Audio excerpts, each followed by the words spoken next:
Je vous propose de commencer dès maintenant et on verra au fur et à mesure qui se connectent. Il n'y a pas de problème d'autorisation. Je vous souhaite la bienvenue à tous pour ce nouveau rendez-vous du GP 41. Alors, il se trouve, je vais rappeler un peu quelles sont les généralités de cette organisation, enfin à la fois du GP et de nos rendez-vous sous forme de conférences, de webinars ou de conférences web. Alors, le GP 41 organise régulièrement des rendez-vous pour traiter des thèmes d'actualité et approfondir en particulier un thème ou deux lors d'un rendez-vous. C'est un format court d'une heure où on espère vous donner une information la plus pertinente avec un intervenant de qualité et bien entendu l'objectif pour nous c'est d'accélérer la communication. Donc aujourd'hui je fais une courte introduction. Après, je passerai la main à Philippe Lévesque qui présentera, en tant qu'expert conseil industrie du futur, présentera la carte heuristique. Puis, nous proposerons à Lydie Javel, qui est la chef d'une mission développement de la communauté, développement économique, communauté urbaine d'Alençon, de faire la présentation concernant le foncier, le thème du jour. Ensuite, nous aurons un débat avec Dominique Quéron, pardon, et Jean-Marc Durieux, suite à cette présentation. Et Emmanuel, bien entendu, on compte sur toi pour organiser le déroulé et le chat. Philippe, tu L'objet peux de la carte commenter. heuristique, elle est double. La première, c'est de partager au plus grand nombre donc, les informations pertinentes. Et on s'est rendu compte qu'il y avait énormément de publications partout, mais que la synthèse était compliquée pour un chef d'entreprise. D'ailleurs, il est souvent peu informé. Donc l'idée a été de créer une carte heuristique sur un format A3, en format PDF. Donc il est imprimable, mais il est préférable de l'utiliser en PDF. Vous pourrez le télécharger directement. Donc Robert va vous la présenter. C'est une carte qui est hypertexte, ce qui veut dire que si vous cliquez dessus, là où il y a un globe, vous accédez directement à la ressource. Prenons un exemple d'aujourd'hui, c'est celui donc du foncier d'entreprise. Sur cette carte qui a été améliorée, qui s'appelle la V4D aujourd'hui. Donc, il y a différents enjeux. Donc là, vous voyez apparaître deux mots forts. Vous avez la transition écologique et un petit peu plus haut, vous avez la notion donc de vérification auprès des communautés urbaines. Alors, on a tout après moi Lydie qui va vous l'exprimer. On a à la fois des obligations légales et on a des horizons différents suivant les obligations de 2030, 2050. Il va falloir donc prendre en compte toutes ces obligations pour une raison très simple, c'est que quand une entreprise s'installe, elle doit vérifier quand même qu'elle a une surface disponible, donc dans le territoire, bien évidemment. Elle a aussi des obligations déclaratives, donc elle a des responsables de développement économique, tels Lydie, qui vont vérifier que dans le PLU ou je dirais dans le territoire, il y a à disposition des terrains ou des zones. Donc, il va bien falloir qu'on vérifie tous ces éléments. Donc, je vous ai mis quelques rappels qui sont des rappels de la loi, hein, des obligations qui vont être nôtres. Donc, vous irez sur cette carte mentale et vous cliquerez sur les repères. Alors aujourd'hui, Philippe, bien sûr, Lydie va développer ça. Absolument. Est-ce que toi, par rapport à cette carte, est-ce que tu as d'autres Oui, je vous ai mis espaces deux ou choses Zoom? intéressantes sur cette nouvelle version de carte. Je rappelle que pour les gros consommateurs d'énergie, il devait y avoir donc il y a un plan d'accompagnement des entreprises, qui sont les gros fournisseurs. Il y a des aides. Elles sont reconduites jusqu'en 2024, fin 2024. Donc je l'ai rappelé en bas de la carte. Bien évidemment, quand vous avez besoin d'une aide, vous cliquez sur le thème qui vous intéresse. Si vous faites partie d'une grappe, par exemple l'aéro, tout en haut, vous avez une séquence sur l'aéro. Donc vous cliquez, vous arrivez directement sur des sites qui sont mis à jour par les institutions. C'est-à-dire que c'est une carte qui lit en même temps les modifications. C'est pour ça qu'elle est hypertexte. C'était ça l'idée. Donc, si vous avez des questions, bah, vous les posez à la fin éventuellement. Et la carte peut s'amender, puisqu'elle est aujourd'hui le fruit du travail collaboratif de chacun des membres du bureau et pas que. Donc, on s'auto-alimente des informations nécessaires pour permettre à tout chef d'entreprise ou tout manager d'entreprise, Gazar ou pas d'ailleurs, de pouvoir mieux travailler dans l'écosystème qui est quand même un écosystème qui évolue très fortement et très vite. Voilà. Donc je pense qu'on ne va pas aller beaucoup plus loin. On avait quelques minutes et j'ai consommé les 4 minutes qui m'étaient accordées. Donc ce que je te propose, Robert, c'est de passer euh, À la sur suite. ta présentation. Et puis, donc je vais donner quelques mots sur Lydie, puisque j'ai la chance de connaître Lydie. J'avais proposé qu'elle intervienne. Alors, à deux titres. La première, c'est que je suis normand, je suis ornais, et que la communauté urbaine d'Alençon, c'est notre préfecture, Alençon. Donc, il était logique qu'on mette en avant un territoire qu'on connaît, parce que je pense que c'est comme ça que ça marche le mieux. Et Lydie va nous parler donc d'un cas pratico-pratique, puisque le territoire d'Alençon a une bonne nouvelle à partager, c'est qu'elle est devenue territoire d'industrie et qu'aujourd'hui, on a deux représentants, M. Bonneau et le patron de MP, qui sont hyper actifs. Et vous pourrez aller voir sur LinkedIn l'un des postes de la préfecture de l'Orne qui met en avant donc l'écosystème hyper dynamique d'Alençon et de sa région. Voilà. Est-ce que la présentation et l'introduction est convient, Lydie? Parfait. Merci Philippe, merci pour cette opportunité et merci pour cette introduction. Donc Lydie, je suis responsable de la mission développement économique de la communauté urbaine d'Alençon. Donc, la communauté urbaine d'Alençon, comme la plupart des communautés de communes, communautés urbaines de France, a la compétence développement économique depuis la loi NOTRe, aux côtés de la région. Et la communauté urbaine d'Alençon est présente sur deux régions. On a des communes sur deux régions, la région Normandie et la région Pays de la Loire. Donc, au titre de cette compétence économique, les élus ont mis en place, il y a quelques années maintenant, un service dédié à l'accompagnement des entreprises qui s'appelle la mission développement économique. Donc, c'est une volonté politique forte d'accompagner les entreprises du territoire, d'accompagner aussi les projets d'implantation et d'avoir en fait un outil qui facilite les échanges avec les entreprises, un interlocuteur unique qui soit mobilisé pour accompagner les entreprises, les mettre en relation, les sensibiliser aussi sur les normes, les évolutions et les nouveaux modèles économiques. Et c'est aussi à ce titre-là que j'interviens aujourd'hui sur le sujet de la sobriété foncière. Donc, juste pour revenir sur le binôme communauté urbaine-région, la compétence économique exercée par ce binôme, l'aménagement du territoire, parce qu'on va en parler aussi ce midi, l'aménagement du territoire est également en partie géré par ces deux collectivités. On peut passer sur la slide suivante. Cette slide pour vous présenter la communauté urbaine d'Alençon. Donc, vous êtes un petit peu chacun un petit peu partout en France. Je vous propose de faire un zoom sur notre territoire. Donc, communauté urbaine d'Alençon, la porte d'entrée sur le Grand Ouest, comme on aime vendre notre territoire. On est situé sur l'autoroute A28, donc Rouen-Bordeaux, et sur la RN12, Rennes-Paris. Un axe stratégique d'un point de vue des échanges économiques notamment. À l'interface de deux régions, je vous en ai parlé. Sur 31 communes, on en a 5 qui sont situées en Sarthe, donc en région Pays de la Loire, et puis le reste qui est situé en région Normandie. 56 000 habitants, mais un bassin de vie et une zone de chalandise de 150 000 habitants. Une ville-préfecture, Alençon, avec 30 000 habitants, et puis surtout un pôle d'expertise, un pôle universitaire qui forme des étudiants avec un IUT, avec des centres d'expertise nationaux également autour de la plasturgie, avec Olivia, des centres de formation reconnus avec l'IFRES notamment, qui forment les kinés. Donc un gros pôle quand même de formation et d'étudiants sur le territoire. Je voulais faire sur la slide après un zoom également sur le territoire d'un point de vue économique, que vous puissiez vous rendre compte du dynamisme et puis des enjeux qui seront les nôtres. On peut passer à la slide 12.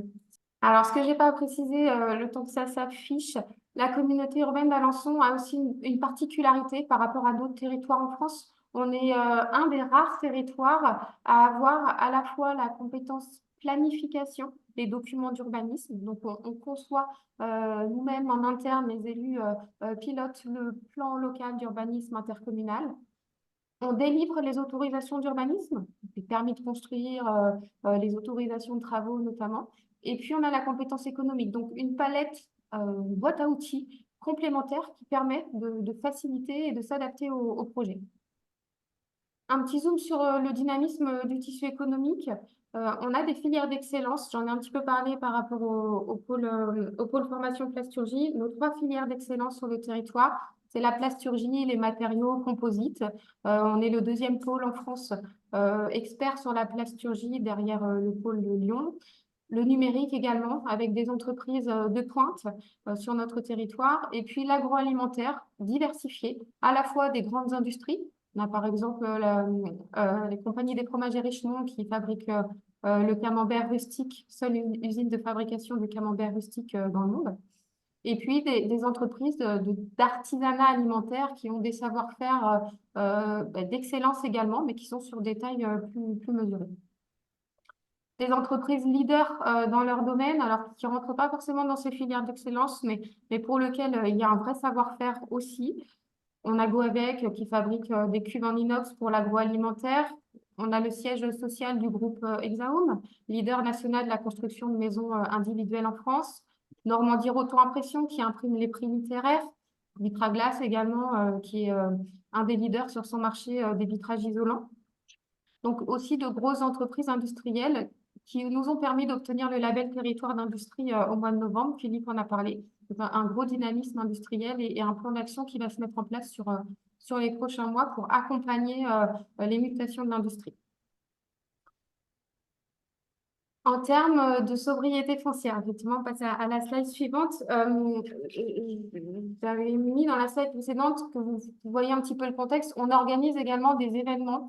Au-delà de l'accompagnement individuel des entreprises, on organise également des événements pour sensibiliser les entreprises aux enjeux de demain et créer du lien, de la connexion entre les acteurs économiques. On a notamment un événement phare qui s'appelle les Ateliers du jeudi, dédié aux thématiques des nouveaux modèles économiques. Et on a fait un atelier du jeudi sur la sobriété foncière en septembre l'année dernière. Philippe me demandait justement d'intervenir aujourd'hui pour présenter quelques tenants et aboutissants de ces ateliers-là, sachant que la thématique de cet atelier, c'était comment concilier les activités économiques et la sobriété foncière, qui est un des nouveaux enjeux en termes d'aménagement du territoire, mais en termes de développement des entreprises aussi. Donc, la sobriété foncière, c'est un mot qu'on connaît un petit peu plus aujourd'hui, mais en fait, ça qualifie toutes les nouvelles stratégies d'aménagement du territoire qui visent à limiter la consommation d'espaces agricoles ou d'espaces naturels, limiter l'étalement urbain et en fait, préserver les ressources, préserver notre environnement. Cette notion, elle a été introduite par la loi Climat Résilience, qui va l'introduire progressivement. Alors, on a différentes étapes qui sont imposées au territoire dans le cadre de leur stratégie. Tout d'abord, de 2021 jusqu'à 2031, les territoires ont l'obligation de réduire de 50% la consommation des espaces naturels et agricoles. Jusqu'en 2050, on va réduire progressivement par tranche cette consommation.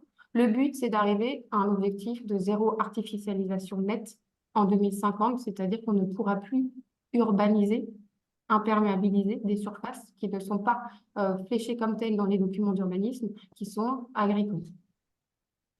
Des gros enjeux à venir qui nécessitent de travailler sur plusieurs échelles, quels que soient les acteurs, acteurs publics ou acteurs privés.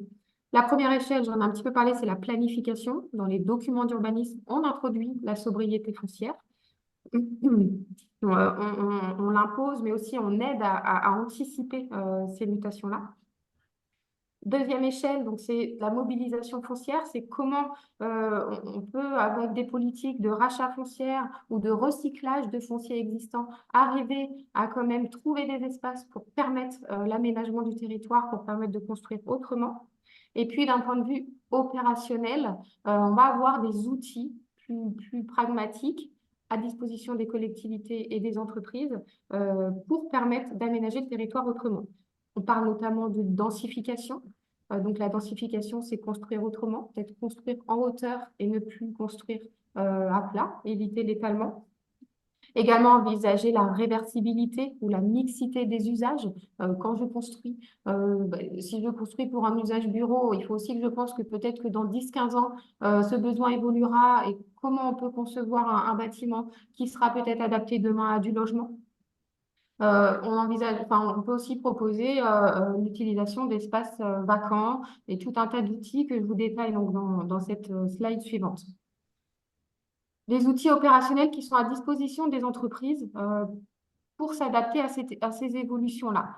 Quand on veut densifier, quand on veut trouver une friche ou quand on veut chercher de l'espace en fait qui est disponible, mais on ne sait pas forcément comment s'y prendre, il y a tout un tas d'outils qui sont déjà en place ou qui sont en train de se mettre en place par la puissance publique, notamment le portail national du foncier, qui est en train d'être mis en œuvre par la Banque des Territoires et le CEREMA.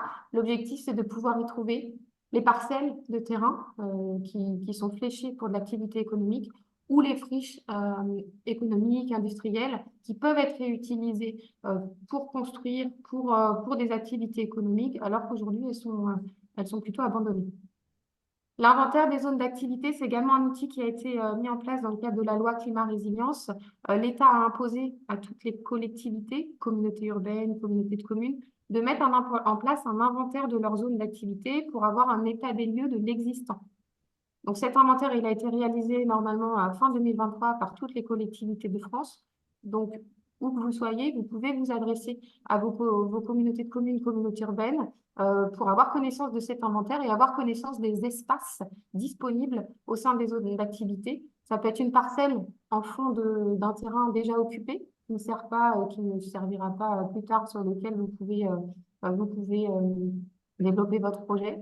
Ça peut être aussi des friches notamment.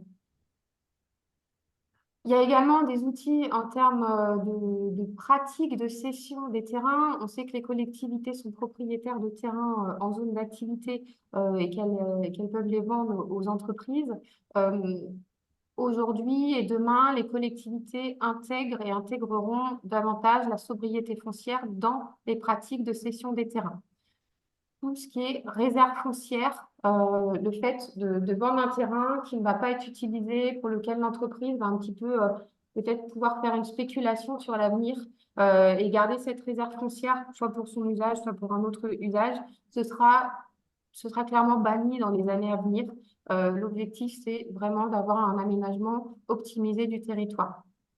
La densification, on en a parlé, la mutualisation des espaces. En fait, les collectivités vont imposer, dans les cahiers des charges de cession de terrain, imposer ou conseiller de mutualiser des espaces. Par exemple, vous souhaitez implanter votre activité économique, vous avez un besoin de parking de 20 places, mais sur votre espace, c'est un petit peu compliqué de construire ce parking. Peut-être qu'il y a une entreprise à côté qui, elle, par contre, a un parking sous-utilisé ou pour lequel ces horaires de travail sont un peu différents des vôtres et on va pouvoir mutualiser les usages. Voilà, la mutualisation, c'est vraiment un concept qui va être de plus en plus sollicité et pour lequel on va inciter davantage les entreprises à y réfléchir.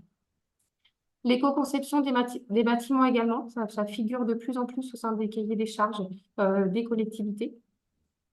Donc, et puis en termes d'outils, on en a parlé, les PLUI vont également évoluer. La sobriété foncière va de toute façon être introduite dans les PLUI, les plans locaux d'urbanisme intercommunaux. En fonction de chaque territoire, les notions pourraient être différentes. Sur la communauté urbaine d'Alençon, par exemple, on a introduit le coefficient de biotope pour limiter,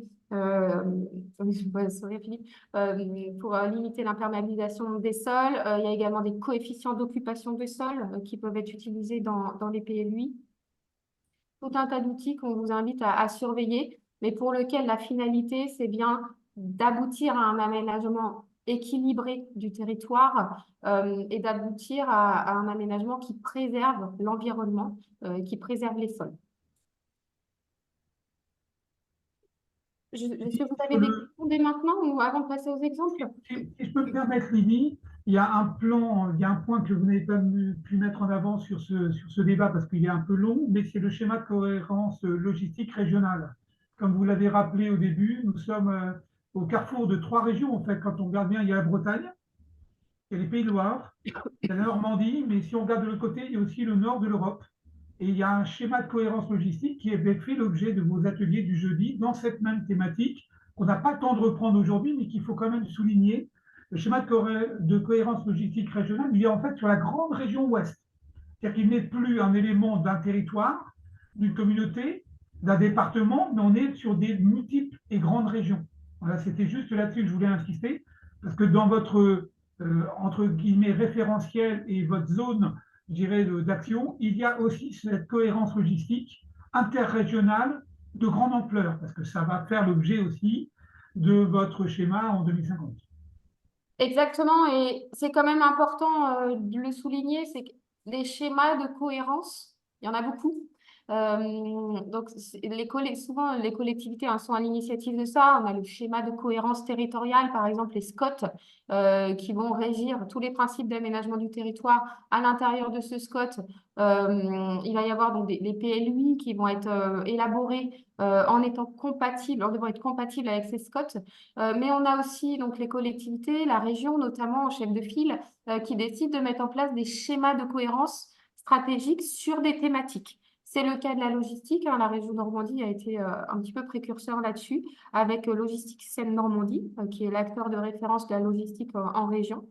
Ils ont travaillé ensemble à un schéma de cohérence logistique pour se dire quoi finalement? Pour se dire l'aménagement de la région Normandie demain pour accueillir des activités logistiques, il va devoir se concevoir tous ensemble entre territoires et entre entreprises. C'est où est-ce qu'on va flécher les gros projets d'implantation logistique en fonction des terrains qu'on a déjà ou pas, et où est-ce qu'on va flécher les activités plutôt complémentaires pour avoir une cohérence dans l'aménagement du territoire. Et on a volontairement voulu faire intervenir la logistique Seine-Normandie sur cet atelier de la sobriété foncière, parce que dans les mentalités, quand même, la logistique, ça prend beaucoup d'espace. En tout cas, c'est ce qu'on entend. Il faut savoir qu'ils ont été précurseurs, hein, Logistique Seine-Normandie et ce schéma de cohérence logistique a été assez précurseur. Et la logistique est aussi précurseur aujourd'hui dans leur conception de bâtiments. Ils intègrent déjà la sobriété foncière. C'est des bâtiments qui sont en hauteur, c'est des bâtiments qui sont plus économes, c'est des bâtiments qui sont éco-conçus. Il y a déjà ces démarches engagées. Donc, on avait envie de dire un petit peu, si la logistique l'a fait, tout le monde peut le faire. Il s'agit juste de changer en fait les modèles et puis changer les perceptions. Et puis la France est au carrefour Merci. logistique européen. Oui, tout à fait. Lydie, est-ce qu'on peut passer aux Oui, on va exemples passer que aux vous deux avez retours préparés? d'expérience, exactement. Donc, on peut passer au premier retour d'expérience. Donc, c'est des exemples qui ont été donnés hein, dans le cadre de l'atelier du jeudi qu'on a mené. Le premier exemple, donc sur la slide 15, c'est un exemple de densification. On est là sur une activité industrielle qui fait notamment de l'impression. Alors, juste... ah non, attendez, je ne suis pas partie sur le bon exemple. On va prendre l'exemple 2 d'abord. Voilà, exemple 2. Densification d'un site industriel, je pense que ça va être assez parlant. On est sur une activité qui fait de l'impression, qui est, comme vous le voyez, sur un site contre un. Alors, on ne voit peut-être pas forcément à l'image, mais en gros, il y a une voie ferrée qui passe. Il y a une route également qui dessert une zone d'activité artisanale. Et entre les deux, vous avez ce grand bâtiment qui est une entreprise avec son outil de production. Sur le papier, ça paraît très compliqué d'agrandir l'entreprise, mais l'entreprise a réussi à le faire, en fait, a réussi à accroître ses capacités de production en travaillant sur un outil qui s'appelle l'optimisation des flux, l'optimisation de la gestion interne des outils de production, du fonctionnement des flux. Comment ils ont fait? Donc, ils ont fait un audit interne, hein, ils se sont entourés avec un cabinet expert. Ils ont fait un audit interne des flux, des différents postes, des différents espaces, du stock également. Et à partir de là, ils ont réaménagé, réimplanté l'activité de production, de l'ordre que ce soit plus fluide et de l'ordre surtout d'optimiser les espaces. Donc, en fait, en faisant juste de la réorganisation interne, ils ont réussi à gagner de la place et à accueillir leur nouvelle machine et à augmenter leur capacité de production. Il n'y a pas du tout eu d'extension. Un exemple pour montrer que c'est important de se faire accompagner par des experts qui vont porter un regard extérieur sur l'activité, sur le fonctionnement, en associant quand même les salariés et les équipes hein, qui travaillent au quotidien, qui ont également des idées, pour pouvoir optimiser l'espace existant avant de se dire bah, il faut que je déménage ou il faut que j'agrandisse, il faut que je pousse les murs. Donc ça, c'est un premier exemple de densification. Densification, c'est un concept qu'on va entendre de plus en plus. Le deuxième exemple, du coup, on passe sur la slide avant, je l'ai fait un petit peu à l'inverse, c'est une réhabilitation de friches.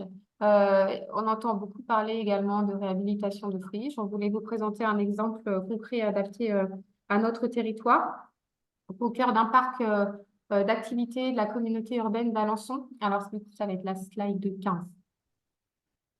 Au cœur d'un parc d'activités, on avait cet espace qui était abandonné en friche entre deux espaces d'entreprise déjà occupés. Alors, c'est ce qui est juste après. Enfin, juste avant. Mais La en 15, tu fait, vois, il y a un décalage. Oui, c'est bien la 15 pourtant. C'est pas elle qui s'affiche à l'écran. oui, j'ai un problème On la d'affichage casse plus. depuis le On début. bouge plus. C'est parfait. Et donc, une entreprise s'est montrée intéressée par ce bâtiment-là. Plutôt qu'aller faire construire sur un terrain nu, l'entreprise qui souhaitait s'implanter sur la communauté urbaine d'Alençon a regardé avec attention cette friche, aussi parce que cette entreprise, c'est le scope. Et au cœur de son ADN, il y a la responsabilité sociétale de l'entreprise. Il y a cette notion de se dire, on fait attention à l'environnement dans notre quotidien, dans tout ce qu'on fait. Donc, ils ont souhaité réhabiliter cette friche, transformer cet espace en espace de stockage et en bureau, multi-usage, parce qu'ils vont s'en servir pour leur entreprise, mais ils vont aussi accueillir d'autres activités, parce que finalement, l'espace est un petit peu grand pour eux. Donc, ils se sont également fait entourer. La méthodologie employée, elle est importante. Ils ont fait des études de faisabilité, des relevés du bâtiment, etc. Ils ont budgété, forcément. Et ils ont comparé avec le coût d'une construction neuve. Finalement, avec les études, en comparant, le delta, il n'était pas énorme entre partir sur une construction neuve avec toutes les normes que cela impose et réhabiliter cette friche qui était au cœur de leur ADN, de leur politique de réemploi. Eh bien, ils ont choisi de partir sur ce pari-là. Et donc, vous voyez un petit peu sur l'image le avant-après. Le bâtiment, il est en cours de finalisation actuellement, mais c'est plutôt une réussite.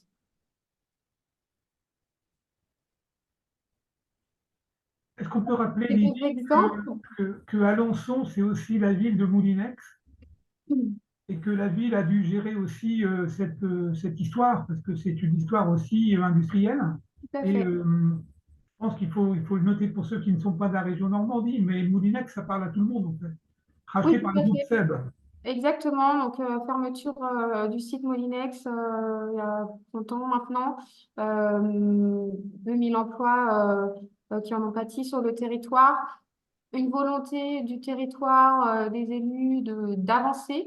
Aujourd'hui, après coup, ce qu'on voit, c'est que donc, le site, il y avait plusieurs bâtiments, hein. Le site a été totalement réhabilité, avec notamment une convention publique d'aménagement mis en place entre le territoire, la communauté urbaine d'Alençon et la Schéma, qui a réhabilité des locaux et pour lequel on a construit des ateliers qui sont occupés actuellement par des activités artisanales. On a construit des bureaux actuellement qui sont actuellement occupés également. Donc, un gros programme de réhabilitation. Et puis, sur le site conservé par SEB aujourd'hui, c'est également un site qui est totalement occupé, qui n'est plus une friche.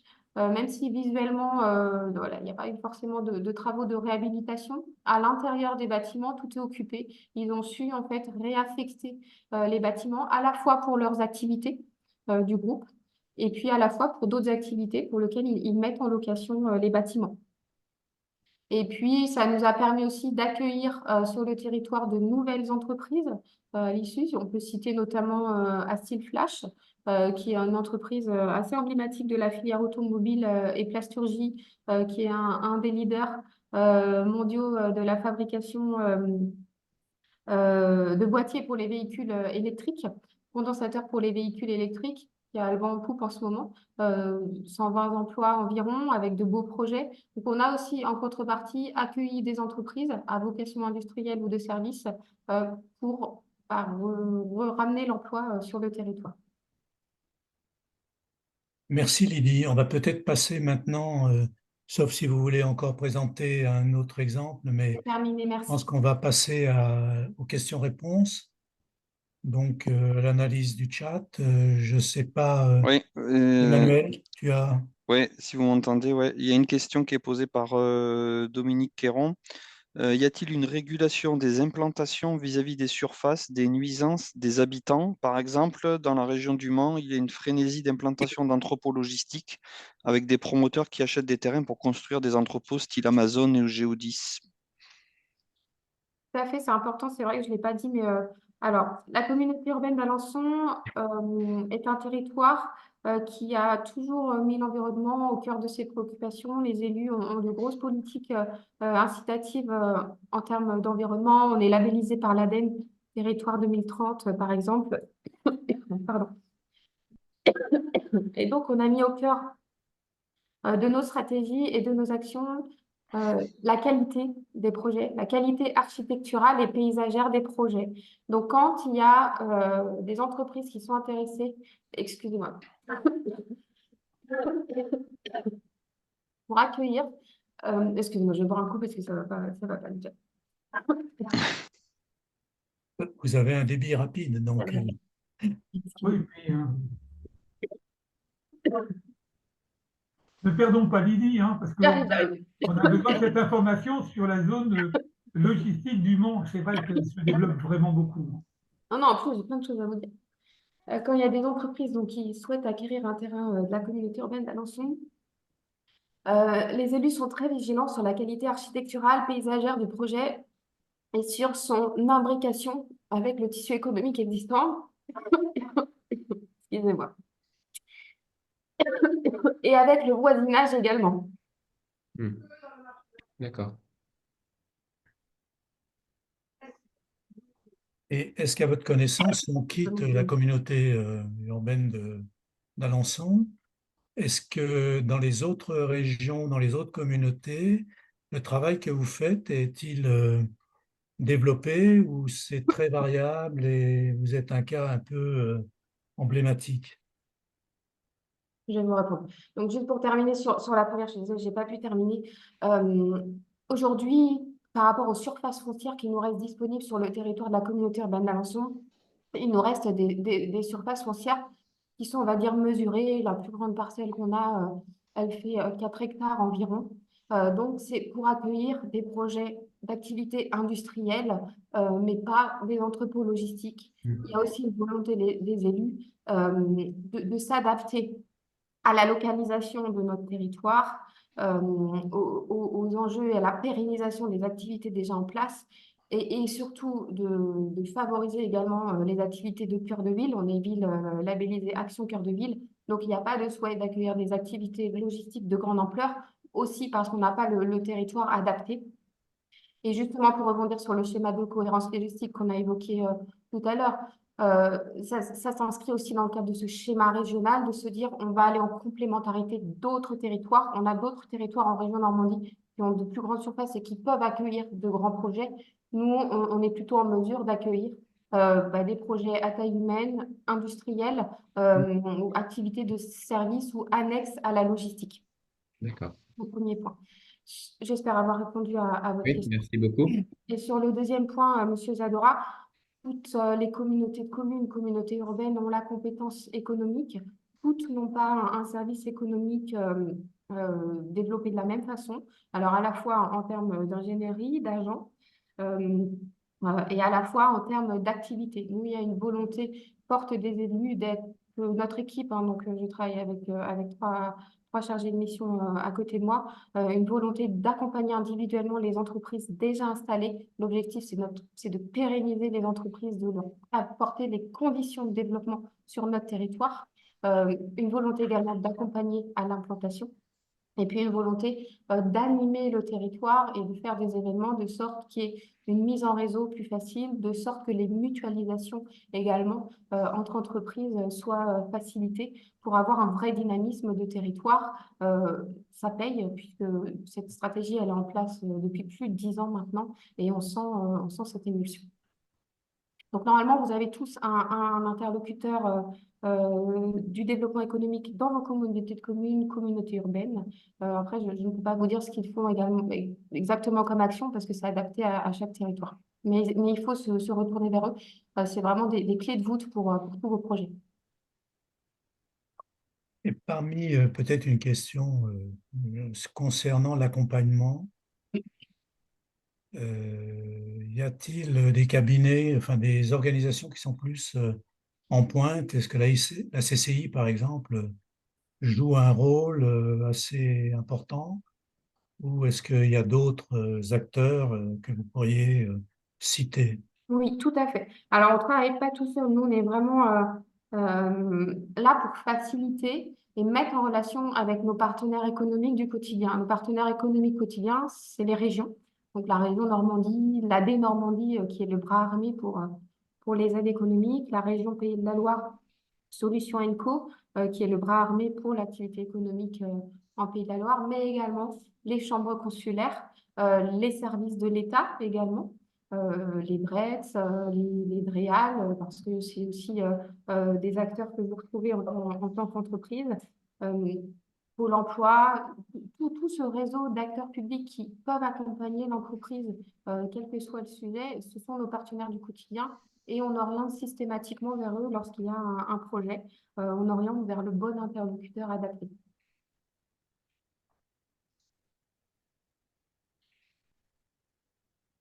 Moi, j'aurais une question, Lydie. Est-ce que c'est pas quand même, il faut rappeler que le seul pôle donc, de compétitivité logistique est basé en Normandie, il s'appelle Novalog. Il est donc sur le territoire du Havre, c'est pas un hasard, hein. C'est le premier port français, hein, il faut le dire comme ça, et deuxième port européen.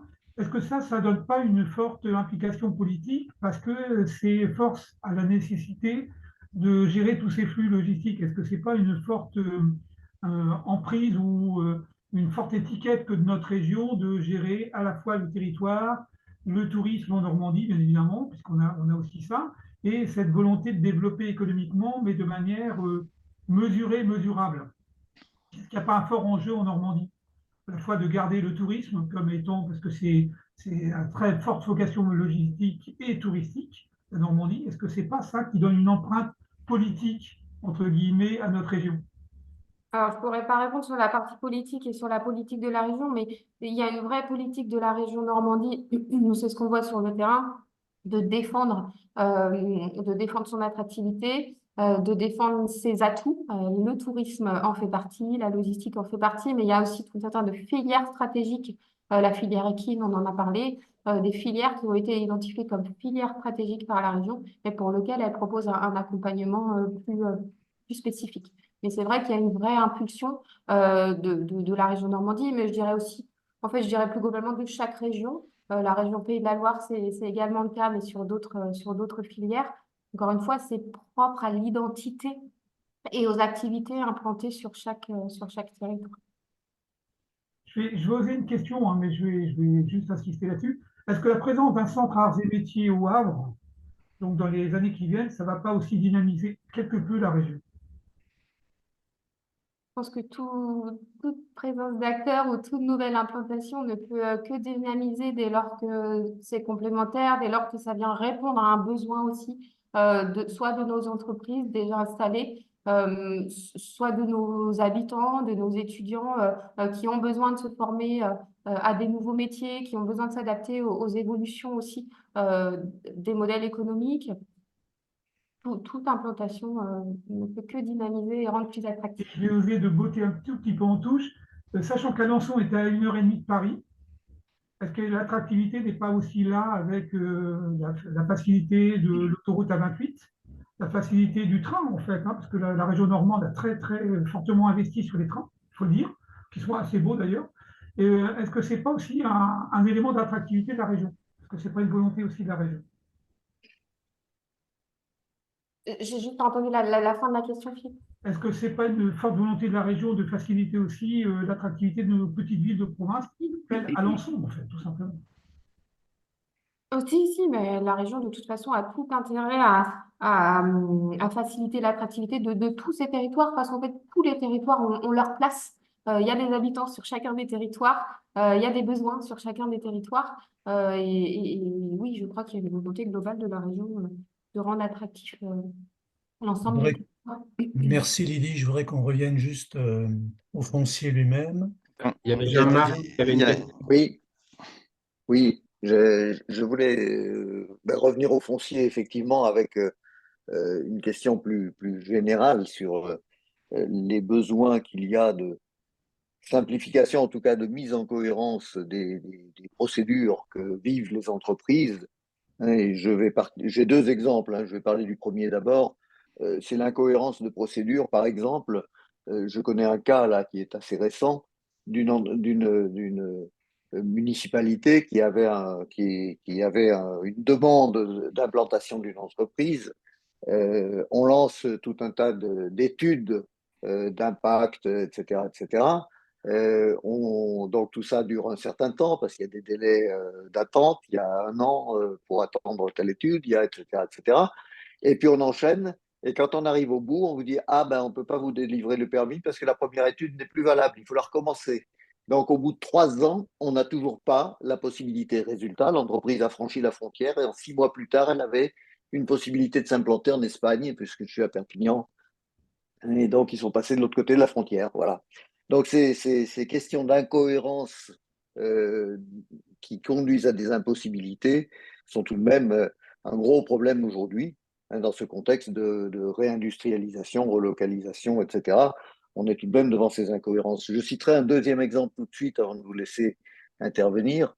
Euh, la, la, la compensation de territoires légitimes, hein, et là encore, dans une commune, on trouve un lézard, pas deux, hein, un lézard protégé, et on demande à la commune de compenser. On peut lui donner l'autorisation à condition de compenser par une surface 3 fois supérieure, avec le même biotope, hein, le même habitat, les mêmes caractéristiques. La commune en question, qui n'est pas très grande, n'a évidemment pas ces superficies disponibles.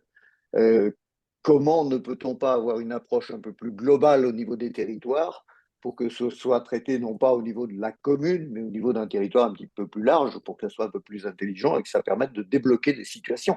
Voilà deux exemples qui montrent les difficultés auxquelles sont confrontées les entreprises dans la réalité de la mise en œuvre de tous ces projets, avec bien sûr des beaux succès, hein, vous en avez cité, mais aussi des difficultés, des échecs.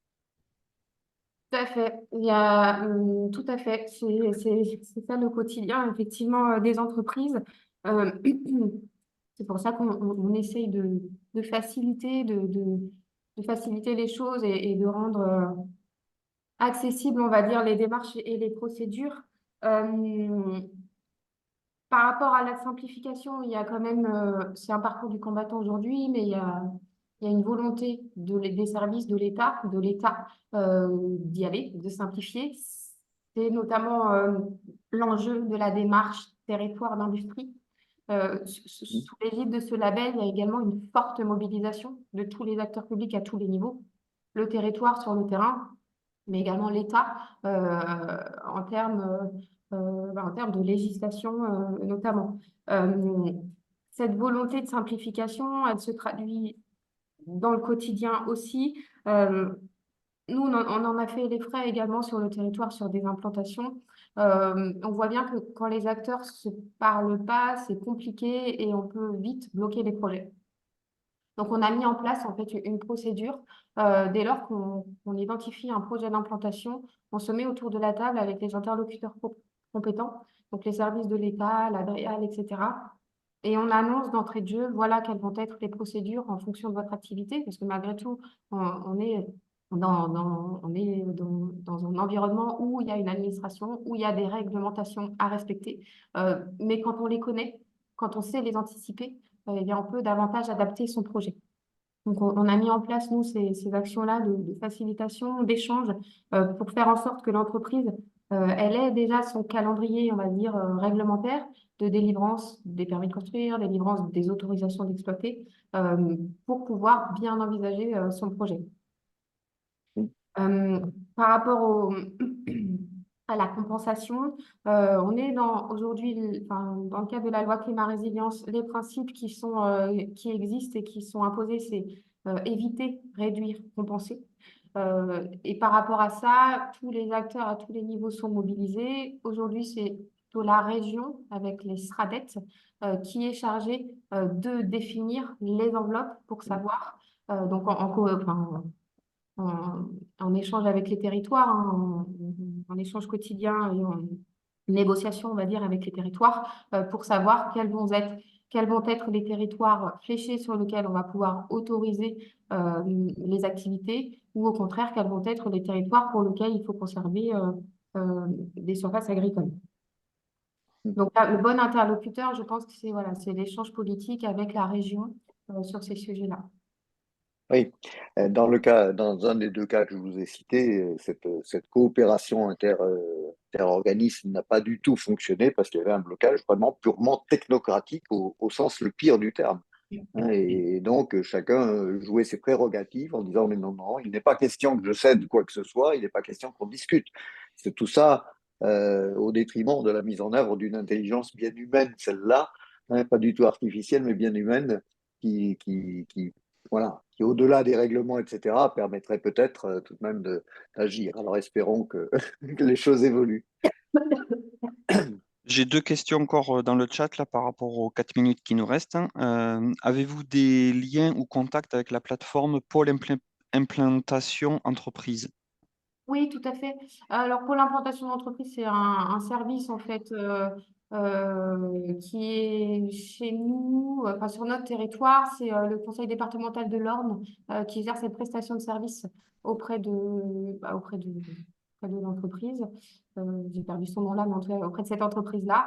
Et donc, en fait, quand aujourd'hui vous recherchez un terrain ou un bâtiment, vous allez chercher sur Internet, vous avez des sociétés qui vous propose de vous mettre en relation avec des territoires, notamment le pôle implantation entreprise. Si vous faites une demande sur pôle implantation entreprise, vous cherchez des bâtiments sur Alençon ou sur l'Orne, vous allez tomber vers nos collègues du conseil départemental de l'Orne qui vont relayer l'information vers nous et vous serez en contact avec nous. Merci. Voilà, Et sur de mise en relation en fait.